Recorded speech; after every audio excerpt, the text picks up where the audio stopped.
Ibu bapak dan saudara sekalian, selamat pagi semuanya. Namo Sang Hyang Adi Budaya, Namo Buddhaya. Senang sekali bisa berjumpa dengan Anda semuanya di pertemuan pertama dan semoga bukan yang terakhir ya. Sebab ada iklan yang sudah sangat familiar, kesan pertama begitu menggoda ya. Selanjutnya terserah Anda. Namun kalau kesan pertama ini tidak menggoda, selanjutnya tiada lagi kita berjumpa. Ibu bapak dan saudara, ini merupakan kesempatan yang baik bagi kita untuk sama-sama mengulas Dhamma.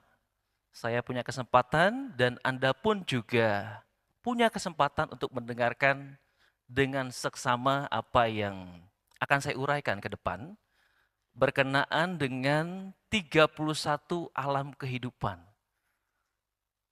Mungkin di antara Anda semua sudah pernah belajar dan kita semua saya yakin pernah terlahir di antara 31 alam kehidupan tersebut. Namun tentu kita tidak bisa mengingat kembali kehidupan yang lampau kita lahir di mana. Oleh karenanya, karena kita tidak bisa mengingat kembali kehidupan yang lampau kita lahir di mana, lalu kemudian kita tidak mempercayai bahwa 31 alam kehidupan itu ada. Karena sulit untuk dibuktikannya. Kita hanya bisa belajar dari apa yang disampaikan oleh para biku, kita hanya bisa belajar dari apa yang pernah kita baca dan mungkin kita tonton di YouTube. Namun pada hakikatnya untuk membuktikan perlu effort yang luar biasa. Effortnya apa? Bukan tidak bisa, bukan. Effortnya kita harus sering rajin bermeditasi, lalu kemudian punya abinya sehingga bisa mengingat kehidupan-kehidupan kita di waktu yang lampau. Bukan tidak bisa ya, tapi bisa. Kapan waktunya? Saya juga belum tahu kapan. Ya, oleh karenanya, ayo kita latih sama-sama. Kalau sudah bisa, saya yakin Anda semua yang ada di sini pasti akan jadi dukun nanti ya. Karena bisa membaca kehidupan orang di masa lampau itu seperti apa. Dan kita juga pengen tahu kehidupan lampau kita tuh jadi apa, gitu kan. Nah oleh karenanya, saya yakin semua orang pasti akan suka dengan kesaktian-kesaktian seperti itu. Tentu kalau wihara ini ada bantainya yang sakti, pasti ramenya luar biasa. Atau mungkin jangankan bantai yang sakti, umat biasa yang sakti saja, pasti tempat dia tinggal akan ramainya minta ampun. Tapi suatu ketika kalau yang sakti itu meninggal dunia, apakah kemudian tempatnya pasti ramai? Tentu tidak. Kenapa? Karena orang datang ke situ hanya untuk melihat kesaktiannya saja. Nah, oleh karenanya ini yang diperintahkan oleh Buddha kepada para biku untuk tidak menunjukkan atau mengumbar kesaktian meskipun punya. Nah, tugas para biku bukan untuk mengumbar kesaktian, tapi untuk membabarkan Dhamma. Ya, ini yang dinyatakan oleh Buddha dalam Kewada Sutta di Ganikaya 11. Oke, Ibu Bapak dan sanak saudari sekalian, kita belajar 31 alam kehidupan. Banyak banget ya. Saya yakin di tempat lain belum ada, cuma ada di tempat kita. Nah sekarang kita belajar dari apa yang tampak dulu. Yang tampak dulu yang mana? Kehidupan sebagai manusia. Nah sesungguhnya ibu bapak dan saudara, 31 alam kehidupan itu bisa kita ringkas menjadi hanya 5 saja. Bukan berarti 5 alam ya, tapi 5 tujuan kehidupan. Yang pertama disebut dengan yang disebut dengan dugati, ya, apaya bumi. Lalu kemudian yang kedua adalah manusia, yang ketiga adalah dewa loka, yang keempat adalah brahma loka, dan yang kelima arupa brahma loka. Jadi cuma 5 sebetulnya. Tapi kalau diringkas lagi, kalau diklasifikasikan lagi, hanya menjadi 2 saja. Dugati dan sugati, ya, yang menyedihkan dan juga yang membahagiakan. Kira-kira manusia masuk di mana? Di menyedihkan atau di yang menyenangkan? Atau tidak di keduanya? Hah? Kira-kira nih sekarang ibu bapak semua jadi manusia kan? Apa ada yang bukan manusia di sini? Siapa tahu ada ya. Siapa tahu ada yang bukan manusia. Manusia jadi-jadian. Nah, kira-kira sekarang ini selama Anda jadi manusia, lebih banyak menyedihkannya atau membahagiakannya? Menyedihkan. Aduh, kesian banget sih. Ya, Ibu Bapak dan Saudara, ayo kita sama-sama ulas ya. Buddha mengatakan dalam Dhammapada 182 ya. Kicang manusa patilabo, kicang macana jiwitang, kicang sadama sawanang, ya, kico budana upado. Ya. Sungguh sulit terlahir sebagai manusia. Lebih sulit lagi kehidupan menjadi manusia. Lebih sulit lagi bisa mendengar ajaran benar. Dan sungguh sulit lahirnya seorang Buddha. Nah, kira-kira kita jadi manusia sulit atau gampang? Lahir jadi manusia susah atau gampang? Yang benar. Nyatanya tiap tahun manusia semakin berkurang apa semakin bertambah? Bertambah. Jadi artinya jadi manusia gampang atau susah?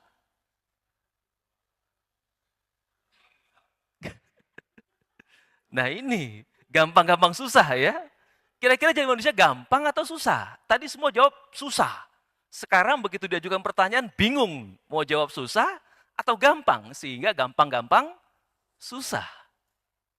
Ya. Coba renungkan sejenak. Jadi manusia gampang atau susah? Susah. Kalau susah kenapa yang lahir jadi manusia semakin banyak?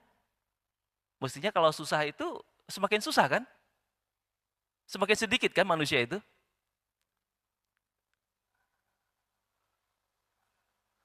Lalu kalau demikian, yang dikatakan oleh Buddha dalam Dhammapada 182 keliru dong. Coba, sekarang saya survei ya, angkat tangan. Jadi manusia gampang atau susah? Yang jawab susah angkat tangan. Susah. Yang gampang? Loh. Jadi yang nggak angkat tangan ini gampang-gampang susah? Atau masih bingung? Ya, Ibu Bapak dan Saudara, saya yakin Anda semua pasti malu. Malu untuk mengangkat tangan. Kenapa? Karena nggak pede kan? Takut yang sebelahnya itu tercium aroma-aroma tidak sedap.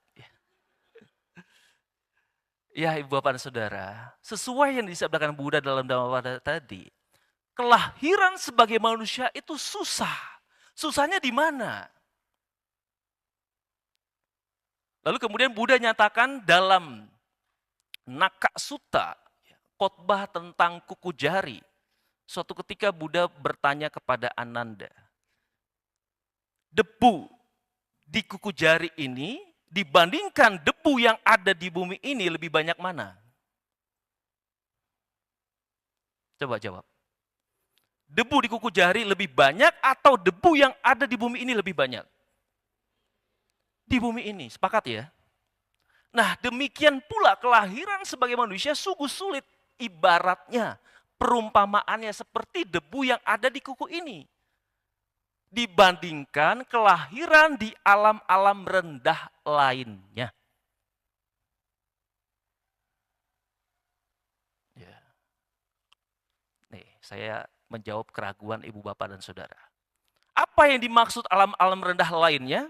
Sekarang, coba kita buktikan. Di dalam rumah kita, siapa yang nggak punya rumah di sini? Semua punya rumah ya? Nggak ada yang tinggal di wihara kan, kecuali saya kan? Di rumah Anda, ibu bapak dan saudara. Mohon maaf kalau pertanyaannya, analoginya agak kasar sedikit, mohon maaf sekali lagi, yang wajahnya mirip, sekali lagi ya, saya tekankan, yang wajahnya mirip kera, berapa banyak di rumah, dalam satu rumah? Yang lahir mirip kera ada berapa banyak?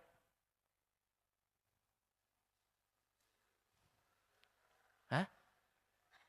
Mirip, paham nggak mirip itu apa? Serupa tapi tidak sama. Manusia mirip kera atau tidak mirip kera? Atau sama dengan kera? Jadi saya tanya sekali lagi, yang mirip kera di rumah kita ada berapa? Marah nggak kalau saya tanya gini? Kita ini mirip kera kan? Atau mirip manusia? Coba jawab yang tegas, kita ini mirip kera atau mirip manusia?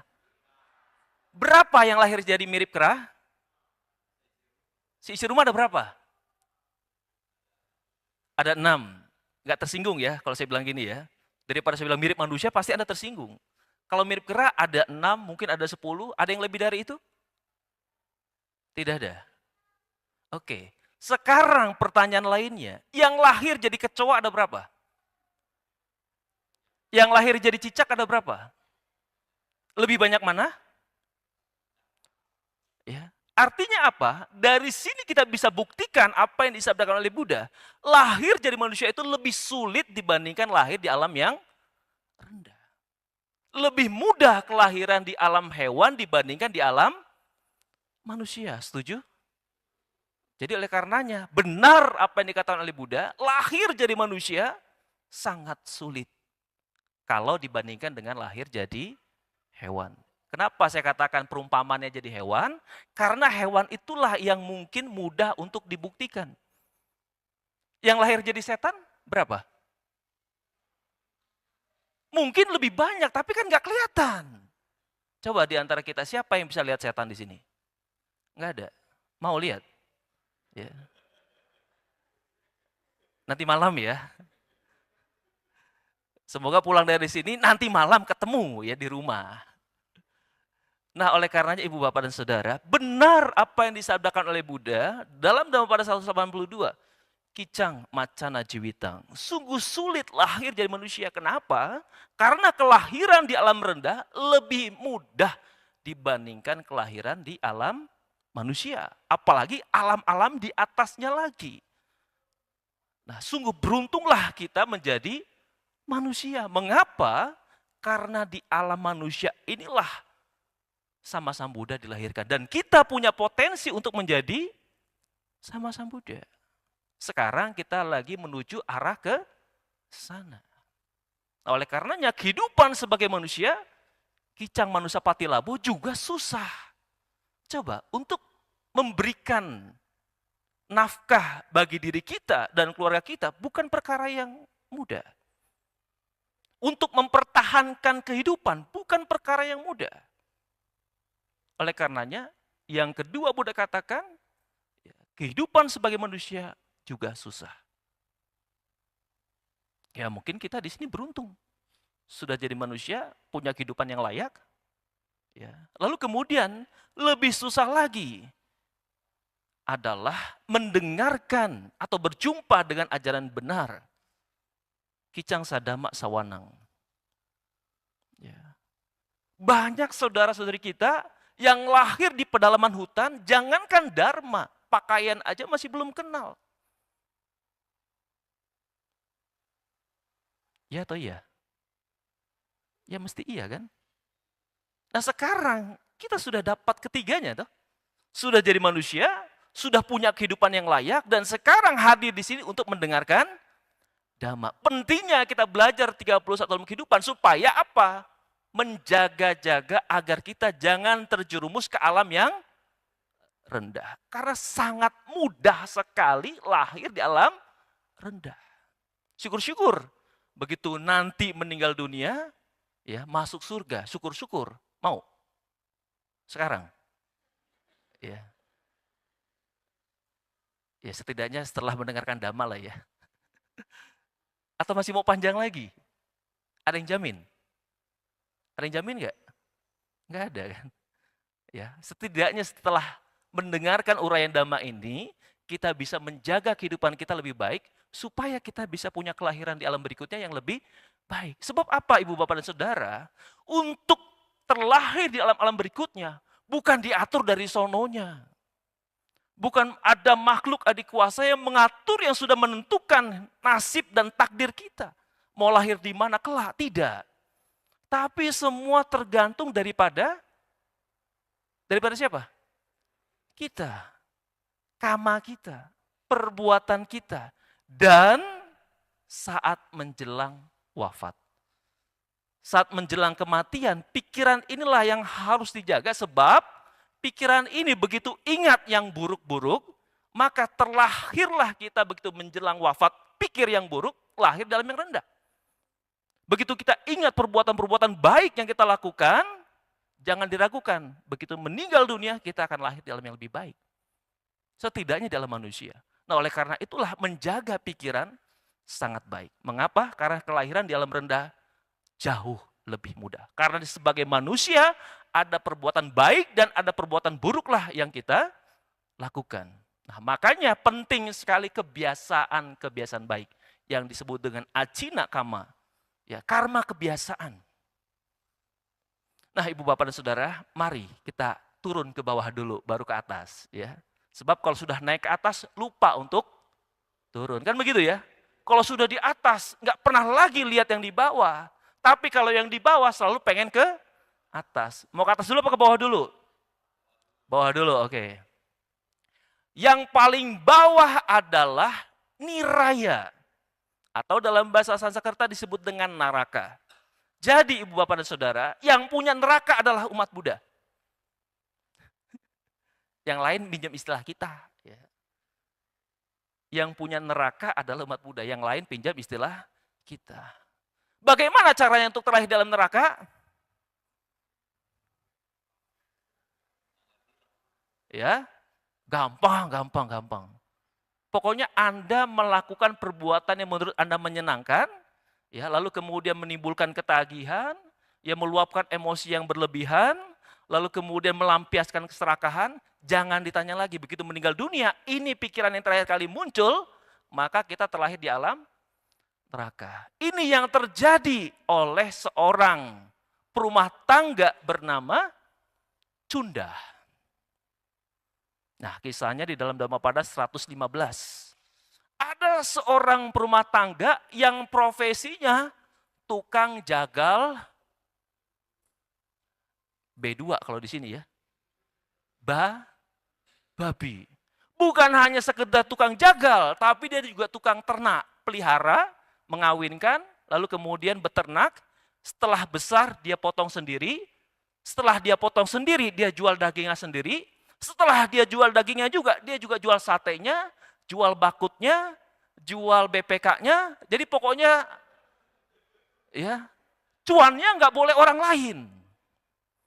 Ya, hanya dirinya sendiri. Kenapa? Saking melekatnya, saking serakahnya, dan kebiasaan itulah yang kemudian menyebabkan dia terlahir di alam mana? Neraka. Jadi Ibu Bapak dan Saudara, suatu ketika di sebelah wihara yang bernama Weluwana, di Weluwana yang dindingnya berbatasan langsung dengan peternakan Cunda. Biasanya memang di sana terjadi keributan pada fajar, sekitar jam 4, jam 5 pagi. Namun di satu hari, keributan ini bukan hanya dari pagi, melainkan menjelang tengah malam juga masih ribut. Dan para biku yang ada di Wihara Weluwana merasa terganggu dengan aktivitas yang dilakukan oleh Cunda. Karena terdengar suara-suara berisik babi sedang dijaga. Ya, para biku kemudian ya sekarang istilahnya bahasa sekarang ya, pada ngegibah ya. Oh, Cunda ini lagi dapat orderan banyak banget ya. Dari pagi sampai malam ini nggak beres-beres motong babi gitu kan. Ya, kenapa? Karena terdengar suara ribut seperti babi dipotong. Lalu kemudian tengah malam itu Buddha mengatakan kepada para siswanya, Oh para biku, sesungguhnya yang ribut-ribut itu bukan suara babi dijagal, tapi suara cunda yang mengingat kebiasaan-kebiasaan buruknya menjagal babi. Sebab yang terekam di alam bawah sadarnya adalah suara babi disembelih. Gimana suara babi disembelih? Wik wik wik wik wik wik gitu ya. Nah, lalu kemudian tengah malam itulah Cunda wafat. Dan terlahirlah Cunda di neraka Awiji. Lalu kemudian kisah yang lain, sepupunya Buddha yang kemudian juga menjadi biku. Siapa namanya? Yang berupaya untuk melukai bahkan membunuh Buddha, memecah belah sangga. Padahal saktinya luar biasa tapi dia tidak suci. Siapakah itu? Dewadatta. Ya. Menjelang wafatnya dia sakit keras. Dan begitu dia meninggal dunia, dia terlahir kembali di Awiji. Nah itulah ibu bapak, sekilas gambaran perbuatan-perbuatan menyebabkan orang-orang tersebut lahir di alam neraka. Lalu kemudian kita naik sedikit lagi. Kemana? Ke alam hewan. Tirak cana yoni. Kelahiran di alam hewan kurang lebih sama perbuatan yang dilakukan. Ya, kemelekatannya ada, mungkin kadarnya tidak separah dengan kadarnya si Cunda tadi yang terlahir di neraka. Ya. Ada sebuah cerita. Ibu bapak yang punya toko ada di sini? Yang tokonya banyak tikus ada? Ada ya? Nah ini sebuah cerita saja, sebuah analogi saja. Sebab kalau teori Dhamma disampaikan tanpa analogi, terkadang kita susah nyambungnya ya. Makanya sedikit dikasih analogi. Ada orang mengatakan, oh jadi hewan itu enak ya. Iya kalau dipelihara orang kaya. Ya. Tapi apakah Anda pernah melihat hewan yang hidupnya menderita? Anjing-anjing gudik di pinggir jalan, kucing-kucing yang terlantar sampai kurus kering kerontang. Sesungguhnya kehidupan di alam hewan selalu diliputi dengan kekhawatiran, ketakutan, kecemasan. Ya, maka begitu ada orang baru, dia pasti cemas, pasti takut. Ya, itulah yang setiap hari sesungguhnya dialami oleh para hewan. Nah, apakah yang menyebabkan kelahiran di alam tersebut? Yaitu tadi, kadarnya lebih baik dibandingkan yang terlahir di alam neraka. Sebuah kisah, suatu ketika ibu bapak dan saudara, ada seorang pemuda, seorang pengusaha, ya, awal mula dia rajin ke wihara. Tapi begitu dia lulus kuliah, dia sibuk dengan pekerjaannya, punya usaha sendiri, menikah, dan lain sebagainya. Sehingga menyebabkan dia lupa untuk datang ke wihara. Tadinya aktivis di wihara, sering puja, sering mimpin kebaktian, bahkan pandai berdamai di sana. Dan dia karena kesibukannya dengan keluarga dan usaha, sampai melupakan rutinitas dia untuk berbuat bajik. Dia melekat terhadap keluarga dan juga melekat terhadap pekerjaannya.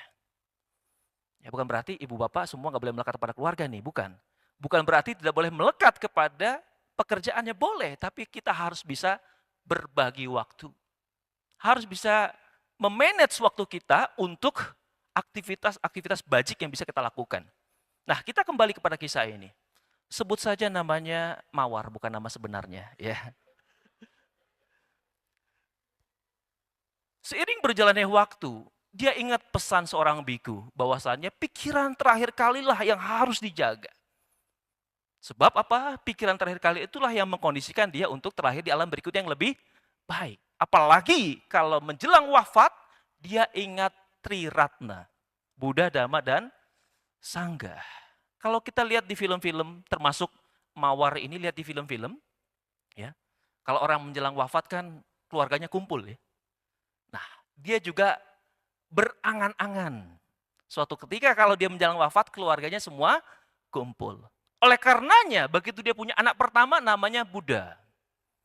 Punya anak kedua namanya Dharma. Punya anak ketiga namanya Sangha. Harapannya apa? Begitu dia sedang sekarat, melihat ketiga anaknya Buddha, Dhamma, dan Sangha, dia muncul pikiran bahagia. Nah, benar suatu ketika terjadi peristiwa yang dialaminya. Ya, begitu dia menjelang wafat semua anak-anaknya dan istrinya datang. Dia buka mata, dia lihat ada Buddha, ada Dhamma, ada Sangha, dia senang. Tapi belum mati. Buka mata lagi untuk kedua kali, masih ada Buddha, Dhamma, dan Sangha, dia juga bahagia. Untuk ketiga kali dia lihat lagi, ada Buddha, ada Dhamma, ada Sangha, ada istrinya. Tapi dia tidak bahagia, malah terkejut. Loh, kenapa dia terkejut? Dia kaget melihat semuanya kumpul, lalu yang jaga toko siapa? Ya. Begitu dia terkejut, ingat tokonya, meninggal dunia, melekat terhadap tokonya, akhirnya kemudian dia menyebabkan lahir di tokonya menjadi tikus. Nah, Ibu Bapak, inilah sebuah contoh analogi saja ya. Oleh karenanya, penting sekali menjaga pikiran. Ya, ingat Buddha dan Sangha tapi tidak dengan kemelekatan terhadap harta duniawi gitu ya. Tapi ingat Buddha dan Sangha supaya terlahir di alam bahagia. Bukan kemelekatan yang muncul, bukan kemelekatan yang rendah yang muncul, tapi kemelekatan yang tinggi, kemelekatan yang luhur. Lalu kemudian kita naik lagi setingkat ke alam berikutnya, yaitu peta yoni. Peta itu artinya yang telah kembali, yang telah berpulang, bukan pulang ke rumah Bapak, bukan. Tapi pulang ke kehidupan yang lebih mudah maksudnya. Yaitu di alam rendah. Dari manusia lahir jadi peta. Yang awal mulai dia jadi peta, kemudian jadi manusia, sekarang berpulang ke alam peta lagi. Nah, alam peta Ibu Bapak dan Saudara, bukan cuma satu. Seperti tadi neraka juga bukan cuma satu. Bahkan ada neraka besar jumlahnya 5, neraka kecil jumlahnya 8, dan masih ada bagian-bagian lainnya. Begitu juga alam tiracana, ada unggas, ada hewan melata, reptil, ya, ada apa lagi? Jenis-jenisnya juga banyak. Kemudian di alam peta juga jenisnya banyak. Setidaknya ada 4 alam peta. Ya, ada Paradatupaciwika peta, ya, ada yang namanya peta yang selalu kepanasan dan kehausan, ada peta yang menyerupai asura, ya, dan kemudian di kitab Winaya peta juga ada 21 macam lagi. Ya, bahkan di situ di dalam Winaya kitabnya ada peta yang menyerupai biku, biku peta, ada yang bikuni peta, samanera peta, samaneri peta. Ya, dan semuanya adalah alam-alam yang memungkinkan kita untuk terlahir di alam tersebut. Ya. Kalau kita terjemahkan ke dalam bahasa Indonesia, peta itu hantu. Ya. Jangan diulang-ulang nih. Ya, hantu. Coba kalau kita sebut 10 kali aja. Ya, hantu, hantu, hantu ya. Jadi Tuhan, bukan ya. Hantu atau setan atau demit ya. Siapa yang pernah lihat? Nah, alam hantu atau alam peta tadi, Ibu Bapak dan Saudara, untuk terlahir di alam itu juga punya kebodohan, delusi, punya kemelekatan, punya keserakahan, dan juga punya kebencian. Tetapi lahir di alam peta masih mending dibandingkan lahir di alam neraka dan juga alam binatang. Ya. Perumpamannya apa? Kalau lahir di alam neraka, seperti orang yang masuk ke dalam sumur yang isinya bara api. Kalau lahir di alam binatang, di alam tiracana, masuk ke dalam sumur yang ada kerikilnya. Kalau jadi peta, orang yang sedang berteduh di bawah pohon yang tidak rindang. Tapi kalau lahir di alam manusia, seperti orang berteduh di bawah pohon yang sangat-sangat rindang. Mengapa? Sebab lahir di alam peta masih beruntung. Beruntungnya di mana? Karena di alam peta bisa ditolong oleh keluarga yang apa? Yang melakukan pelimpahan jasa. Tapi pertanyaannya, apakah semua peta dapat menerima pelimpahan jasa? Tidak. Dari 4 jenis peta tadi hanya satu peta yang disebut dengan Paradatupa Jiwika peta. Inilah satu-satunya peta yang punya kebajikan yang masih bisa ditolong oleh keluarga yang ditinggalkan. Nah, bahkan dalam literatur, kalau seorang bodhisatta atau bodhisatwa terlahir dalam peta, dia lahirnya di alam peta ini. Paradatupa Jiwika peta. Lalu bagaimana supaya lahir di alam peta ini? Kalau kita ingat kisah tentang Raja Bimbisara, ya, begitu dia berdana tanah dan bangunan untuk dijadikan Weluwana Arama, malam harinya dia didatangi oleh siapa? Sanak saudarinya yang menjadi peta. Nah, sanak saudarinya ini kenapa jadi peta? Di zaman kehidupan Buddha Kassapa, sanak saudarinya ini mencuri barang milik sangga. Waduh, seperti apa contohnya? Ada dana makanan untuk didanakan kepada sangga, belum dipersembahkan, wah sudah dibagi 2 dulu ini. Sudah disisihkan dulu nih, ya ini untuk di rumah nanti. Ya, itu pencurian loh. Nah ini adalah barang-barang milik sangga. Nanti ada momen katina di sini, parsel begitu banyak, tanpa sepengetahuan sangga, Anda volunteer, tapi tiba-tiba kemudian tergiur. Ingat, kejahatan terjadi bukan karena ada niat pelakunya, tapi juga karena ada kesempatan. Waspadalah. Ya.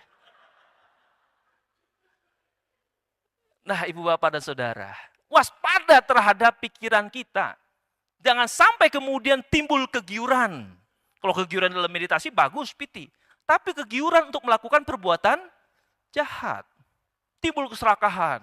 Wah, mumpung bantainya lagi sibuk, nggak tahu gitu kan. Kayaknya pengurus-pengurus lain juga nggak ada. Tadinya nggak ada niat. Tapi karena ada kesempatan, niatnya muncul. Begitu niatnya muncul, sadar ini barang milik orang lain, timbul usaha. Begitu ada usaha, kemudian barang ini berpindah. Terjadilah sebuah proses yang namanya pencurian. Ya. Nah, begitu dicuri, inilah karma buruk. Nah, inilah yang kemudian sanak saudara dari Raja Bimbisara begitu meninggal dunia lahir kembali di alam apa tadi? Peta. Beruntungnya alam peta Paradatupa Jiwika. Sehingga begitu dilakukan persembahan, akhirnya para peta ini bersuka cita. Ingat Ibu, Bapak, dan Saudara sekalian, dalam pelimpahan jasa bukan hanya kebajikan yang dilakukan oleh keluarga yang ditinggalkan, tapi oleh si peta itu sendiri. Jadi nggak serta-merta nih kita berbuat bajik atas nama yang meninggal. Lalu kemudian secara otomatis keluarga kita yang jadi peta langsung terlahir kembali dalam bahagia. Tidak. Ada kebajikan yang dilakukan oleh siapa? Oleh si petanya itu sendiri. Kebajikan apa yang dilakukan? Dalam Dasa Punya Kriya Watu, 10 jenis perbuatan bajik, 1 kebajikan dilakukan oleh peta ini. Apa kebajikannya? Pata Numo Dana. Berbahagia atas kebajikan yang dilakukan oleh orang lain. Nah, begitu dia muncul kebahagiaan dalam benaknya, maka secara otomatis, secara spontan, dia lahir kembali di alam yang lebih baik. Kenapa? Karena kebajikan yang dilakukan oleh si peta itu sendiri. Karena ada pemicunya. Siapa pemicunya? Keluarga yang ditinggalkan. Paham sampai sini ya? Mau jadi peta? Enggak, oke. Kita naik lagi ke alam asura, raksasa, iblis, demon ya. Nah, inilah mereka-mereka yang boleh dikatakan dalam kesehariannya penuh dengan emosi. Ya, merasa super power, kan begitu ya. Mentang-mentang mobilnya tinggi besar, jadi penguasa jalanan. Wah. Mentang-mentang punya dekingan pusat ya, punya orang di Mabes, wah, merasa jumawa. Ya. Merasa ingin menindas orang-orang yang kecil di bawahnya. Nah, inilah sifat-sifat karakter-karakter yang kemudian merasa super power tanpa diiringi kebijaksanaan, menyebabkan dia menjadi orang yang kemudian melekat oleh kebodohannya dan menjelang wafat ini karakter yang dibawa, maka lahirlah di alam asura. Ya naik lagi, yaitu alam manusia. Ingat manusia itu dari 2 suku kata, mano dan usa. Mano itu pikiran atau batin, usa itu adalah luhur. Usa itu unggul. Ya, maka kita adalah makhluk-makhluk yang unggul secara batin. Maksudnya apa? Unggul secara batin kita bisa punya kebijaksanaan dari belajar praktek Dhamma. Nah inilah pentingnya kita beragama Buddha, pentingnya kita belajar Dhamma untuk menghilangkan keegoisan kita. Mengikis keegoisan kita. Begitu keegoisan kita terkikis, loba, dosa, dan moha juga ikut terkikis, maka akan muncul yang namanya panya, kebijaksanaan. Makanya penting sekali, banyak orang belajar Dhamma, bukannya makin melepas egonya, malah semakin tinggi egonya. Malah semakin sombong, malah semakin congkak berjumawa, bukan berwibawa ya, tapi jumawa, sombong terhadap apa yang dia miliki. Mestinya semakin kita belajar Dhamma, semakin menjadi orang yang humble, rendah hati, penuh rasa respect terhadap yang lain. Melihat orang lain punya misi yang sama, yaitu untuk bahagia. Nah, saya yakin dengan praktek-praktek pemahaman seperti inilah kita menjadi orang yang bijaksana. Itulah yang disebabkan, yang disebut sebagai belajar Dhamma mencapai kebijaksanaan. Ya, bukan menjadi orang yang sombong, supaya kita bisa tetap mempertahankan eksistensi kita dalam manusia. Sadar bahwasanya kita belum mencapai kesucian, masih putu jana, orang biasa, harus banyak latihan. Ya. Nah inilah yang penting bagi kehidupan kita, lahir jadi manusia. Oke, ibu bapak dan saudara sekalian, naik ke atas kita ya. Kemana? Ke alam dewa dulu. Alam dewa tuh banyak yang disebut dengan sugati. Manusia juga bagian dari sugati bumi. Maka kalau ibu bapak pernah ke Borobudur, ada Kamaloka, Rupaloka, dan Arupaloka. Kamaloka ini masih di tataran alam dewa dan juga alam-alam rendah di bawahnya, termasuk alam manusia dan apaya tadi. Ya, kita naik sedikit, yaitu alam apa? Yang pertama, Catur Maharajika Dewa atau alamnya Setatenwang. Ya, 4 raja langit. Nah, Setatenwang ini anak buahnya siapa saja? Ada Pakung, ya, dewa bumi, ada Tenkung, ya, Akasa Dewa. Lalu kemudian ada Ruka Dewa, dewa pohon. Tadi udah diundang ya. Dewa Tak Bisa Mentana, baca nggak nih? Ya, hadir di antara kita nih. Dewa bumi, dewa akasa, dewa pohon, Ruka Dewa, ya, dewa yang menghuni sungai-sungai. Ya, hadir di sini para naga, yaksa, gandarwa, juga bagian daripada anak buahnya Setatenwang atau Catur Maharajika Dewa. Yang dimensinya masih bersama manusia. Jadi wajar kalau leluhur-leluhur kita memuja Tenkung, memuja Pakung. Ya karena mereka juga eksis. Memuja pohon-pohon besar ya.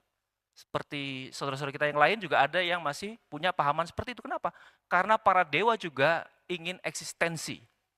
Ya, dan dimensinya berdekatan dengan manusia. Ya. Lalu kemudian juga di atasnya lagi ada yang namanya alam dewa yang disebut dengan Tawatingsa, 33 dewa. Lalu kemudian ada yang namanya Yama, ada Tusita, ada Nimanarati, dan yang terakhir Paranimita Wasawati. Nah ini adalah tingkatan-tingkatan kelahiran atau alam-alam di alam dewa. Apakah yang menyebabkan lahir di alam dewa?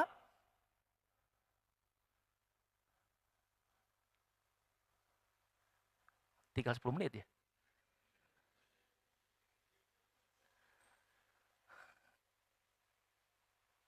Pernah membaca tuntunan sila? Ya. Silena Sugating Yanti, Silena Boga Sampada, Silena nih Buting Yanti. Ya. Dengan mempraktekkan sila, orang akan terlahir di alam bahagia. Suga dalam bahasa Pali atau surga dalam bahasa Sanskerta. Sekali lagi, surga juga punya kita. Yang lain minjem nama. Ya. Nah, ibu bapak dan saudara, surga itu bukan tidak mungkin bisa kita capai. Semua orang punya potensi untuk mencapai kelahiran di alam surga. Jangankan surga, kita punya potensi untuk mencapai nibana. Ya, jangan surga itu masih kecil ya. Nibana. Nah, jadi oleh karenanya, apakah yang menyebabkan seseorang lahir dalam surga, dalam Dewata Uyonjana Gata, ya? Danang dadantu sadaya, silang rakantu sabada, bawana biratahuntu gacantu Dewata Gata. Ya, apabila seseorang berdana dengan penuh keyakinan, apabila seseorang bisa menjaga moralitasnya dengan baik, apabila seseorang bisa mempraktekkan samadhi dengan penuh keteguhan, maka setelah hancurnya jasmani, mereka akan terlahir di antara para dewa. Nah, ini seperti yang dialami oleh seorang upasaka bernama Damika. Dalam Dhammapada 116 ya. Damika itu ibu bapak dan saudara, siapa? Adalah seorang upasaka yang gemar dalam berdana. Bahkan dia punya anak 20, 10 perempuan, 10 laki-laki, masing-masing punya grup berdana. Kalau sekarang punya WhatsApp grup, isinya tentang grup dana semua tuh. Ada tawara dana, ya ada dana yang enggak tawara ya.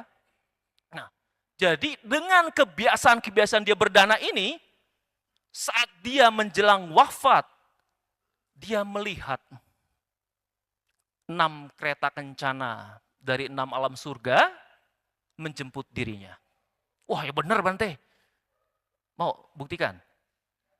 Ibu bapak pernah di antara ibu bapak yang mendampingi orang tua yang sudah sekarat di rumah sakit maupun di rumah, lalu kemudian kita menganggap dia halu.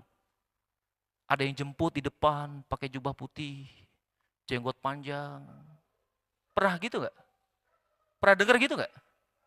Ya, apa yang dilihat oleh orang tua kita itu yang disebut dengan gati nimita, gambaran kelahiran berikutnya. Ada juga anjing menggonggong-gonggong dengan didampingi orang-orang yang menyeramkan. Itu gati nimita di alam rendah. Tapi kalau gati nimita di alam baik, dia akan melihat penampakan-penampakan yang baik pula. Ini yang dialami oleh Damika. Ya, karena perbuatan bajik semasa dia hidup menyebabkan dia bisa memilih mau surga mana yang dia ingin tempati. Kenapa? Karena kebajikannya sudah sangat banyak tuh. Analogi. Seperti halnya kamar hotel. Wah. Dari bintang berapa dimulai?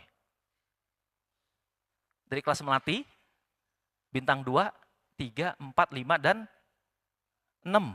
Ada yang 7 enggak? Ya, ada puyer bintang 7 kan? Bikin kita pusing. Kenapa? Karena hotel bintang 7 itu bikin pusing. Ya, saya pernah ke Cungko ya.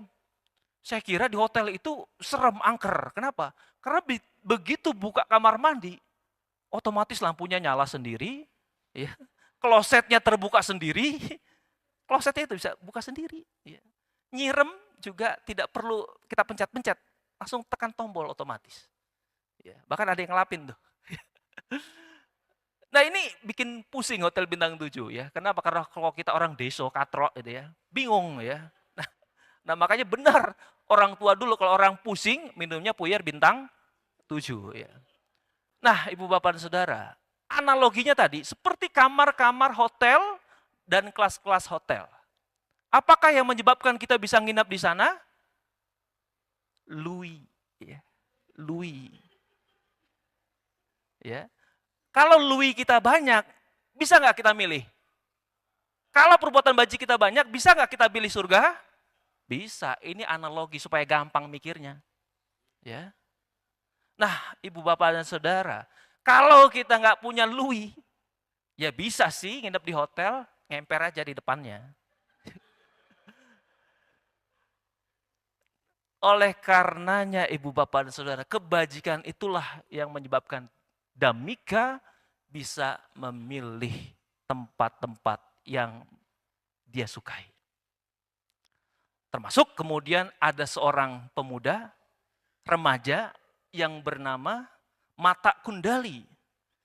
Ya, begitu dia meninggal dunia karena sadanya, keyakinannya kepada Buddha membuat dia kemudian lahir di alam surga. Menjelang wafat, Buddha mengunjungi dia saat dia terbaring sakit. Timbul sukacita dalam hatinya, melihat orang yang tercerahkan, ya, dengan sukacita dan keyakinannya menyebabkan dia lahir di alam bahagia. Pentingnya kita menjaga pikiran itu terakhir kali. Lalu kemudian, kita sudah selesai surga nih ya. Kita masuk ke alam Brahma. Rupa loka, alam Brahma yang berwujud. Nah, rupa loka ini ada 16. 3 alam untuk jana pertama, 3 alam lagi untuk jana kedua, 3 alam lagi untuk jana ketiga, 7 alam untuk jana keempat. Jadi orang-orang yang melatih meditasi sampai tataran jana 1 sampai 4, maka dia terlahir di alam rupa Brahma. Termasuk tadi saat sebelum pembabaran Dhamma dibacakan Aradhana Dhamma Desana Brahma Cakloka Dipati Saham Pati Katanjalian Diwarang Ayah Cata Santidasata Paraja Karja Tika Desetu Damang Anukam Pimang Pajang. Siapakah Brahma Sampati? Kita nyebutnya, oh ya Brahma Sampati penguasa dunia, udah sampai di situ doang kan? Tahu nggak siapa itu beliau sebelum menjadi Brahma? Nggak tahu. Kasih tahu nggak nih? Mau tahu apa mau tahu banget? Brahma Sampati, sebelum dia lahir jadi seorang Brahma, dia seorang biku zaman kehidupan Buddha Kasapa, bernama Sahaka. Karena latihan intensifnya bermeditasi, sayangnya dia hanya mencapai jana pertama. Begitu dia wafat dengan jana pertamanya, inilah menyebabkan dia lahir di alam Brahma tingkat pertama yang disebut dengan alam Maha Brahma. Jadilah beliau penguasa di alam Brahma itu. Nah, itulah Brahma Sampati. Begitu Buddha Sekyamuni, Buddha Sakyamuni telah mencapai tingkatan kesucian akhir ya sama Sang Buddha, beliau hadir ke sini untuk memohon agar Buddha Gautama Buddha Sakyamuni membabarkan Dhamma demi kasih sayang kepada semua makhluk. Sebab di antara kita masih banyak orang-orang yang tertutup sedikit debu di matanya.